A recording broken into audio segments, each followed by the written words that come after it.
Baru-baru ini, air laut di kawasan pesisir Jakarta kembali naik dan menyebabkan banjir. Ribuan warga terdampak, rumah-rumah terendam, aktivitas lumpuh, dan ini bukan lagi fenomena yang jarang terjadi.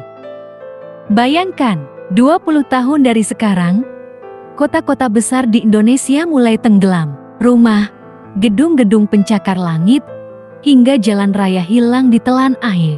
Ini bukan sekedar cerita fiksi, tapi ramalan yang bisa jadi kenyataan.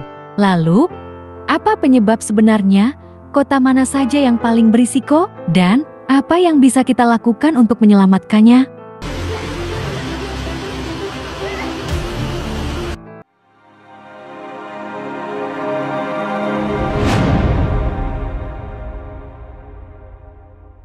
Pertama, Jakarta. Jakarta adalah kota dengan risiko tertinggi. Ibu kota Indonesia ini mengalami penurunan tanah yang sangat cepat, sekitar 10–20 cm per tahun di beberapa titik, terutama di Jakarta Utara. Selain itu, naiknya permukaan air laut membuat banjir rap semakin parah. Jika tidak ada solusi nyata, diperkirakan tahun 2050 sepertiga wilayah Jakarta akan berada di bawah permukaan laut. Laut Jakarta jebol, muara baru. Laut jebol, muara baru. Kedua, Semarang. Semarang, ibu kota Jawa Tengah, juga menghadapi ancaman serius. Kota ini mengalami penurunan tanah hingga 5 cm per tahun, terutama di daerah pesisir seperti Tanjung Mas. Banjir rap yang semakin sering terjadi adalah bukti nyata dari ancaman ini. Jika tidak ditangani, daerah pesisir Semarang bisa hilang sepenuhnya dalam beberapa dekade mendatang.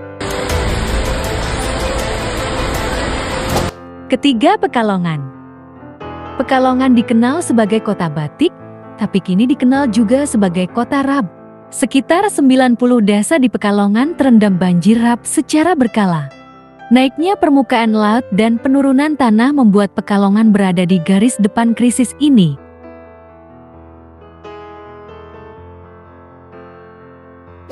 Keempat, Demak. Demak di Jawa Tengah adalah contoh nyata dampak abrasi pantai. Rusaknya hutan mangrove membuat daratan di daerah ini terkikis cepat. Beberapa desa bahkan sudah dipindahkan karena air laut tak terbendung lagi. Kelima, Surabaya. Surabaya, kota terbesar kedua di Indonesia, juga mengalami penurunan tanah akibat pembangunan dan eksploitasi air tanah. Beberapa area di kota ini turun sekitar 3 cm per tahun, memperparah risiko banjir di masa depan.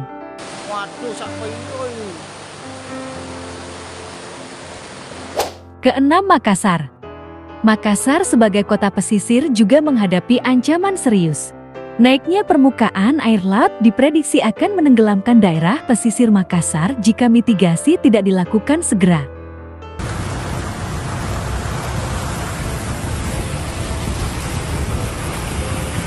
Dan apa sebenarnya yang membuat kota di Indonesia bisa tenggelam? Berikut beberapa faktor utamanya. Pertama, kenaikan permukaan air laut. Pemanasan global telah menyebabkan es di kutub mencair dengan cepat. Ini membuat volume air laut meningkat drastis setiap tahunnya. Menurut data terbaru, permukaan air laut global naik sekitar 3–4 mm per tahun. Di wilayah Asia Tenggara, termasuk Indonesia, angka ini bahkan lebih tinggi. Kedua, penurunan permukaan tanah. Penurunan tanah terjadi akibat pengambilan air tanah secara berlebihan. Kota-kota padat penduduk, seperti Jakarta dan Semarang, bergantung pada air tanah sebagai sumber utama. Semakin banyak air yang diambil, tanah di bawah permukaan akan kosong dan akhirnya turun. Di Jakarta, tanah bisa turun hingga 20 cm per tahun di beberapa area. Ketiga, abrasi pantai. Kerusakan hutan mangrove dan ekosistem pantai mempercepat abrasi. Tanpa perlindungan alami, air laut dengan mudah masuk ke daratan dan mengikis tanah pesisir. Keempat, pembangunan infrastruktur. Pembangunan gedung, jalan raya, dan proyek-proyek besar lainnya menambah beban tanah, sehingga tanah semakin cepat turun. Tanpa sistem drainase dan pengelolaan yang baik, banjir menjadi tak terhindarkan. Dan apa solusi untuk mencegah kota ini tenggelam? Pertama, mengurangi penggunaan air tanah. Salah satu penyebab utama kota-kota besar seperti Jakarta dan Semarang tenggelam adalah penggunaan air tanah yang berlebihan. Untuk mengatasi ini, pemerintah harus menyediakan sistem distribusi air bersih yang lebih luas dan terjangkau melalui PDAM. Kedua, pembangunan infrastruktur pelindung. Solusi lain yang sangat penting adalah pembangunan infrastruktur pelindung seperti tanggul laut atau sistem pengendali banjir. Dinding laut besar dirancang untuk melindungi kota dari naiknya air laut. Tanggul seperti ini membutuhkan investasi besar, tetapi dampaknya akan jauh lebih besar untuk melindungi jutaan nyawa dan miliaran aset di kota. Ketiga, rehabilitasi hutan mangrove. Hutan mangrove adalah benteng alami yang sangat efektif melawan abrasi pantai. Sayangnya, banyak hutan mangrove yang sudah rusak akibat pembangunan dan aktivitas manusia. Rehabilitasi hutan mangrove perlu menjadi prioritas, terutama di daerah-daerah seperti Demak, Pekalongan, dan Semarang. Mangrove tidak hanya menahan air laut, tapi juga menyerap karbon, memberikan habitat bagi satwa laut, dan memperlambat laju abrasi.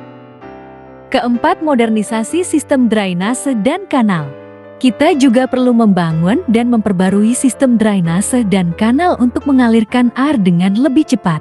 Di negara-negara seperti Jepang dan Belanda, kanal modern tidak hanya berfungsi sebagai saluran air, tapi juga dirancang untuk menahan banjir besar. Jika diterapkan di Indonesia, sistem seperti ini bisa mengurangi dampak banjir rap yang sering melanda kota-kota pesisir. Kelima, edukasi dan kesadaran masyarakat. Kunci dari semua solusi ini adalah kesadaran masyarakat.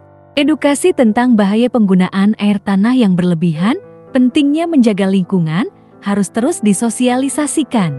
Masyarakat juga bisa berkontribusi dengan tidak membuang sampah sembarangan, mendukung proyek lingkungan, dan ikut serta dalam rehabilitasi mangrove. Kita semua punya peran untuk mencegah bencana ini. Kota-kota di Indonesia bisa diselamatkan, tapi itu butuh langkah nyata dari pemerintah, masyarakat, dan kita semua. Apakah kota kalian termasuk dalam daftar ini? Kalau iya, bagikan pendapat kalian di kolom komentar. Jangan lupa like, subscribe, dan nyalakan lonceng notifikasi agar tidak ketinggalan video menarik lainnya. Sampai jumpa di video berikutnya.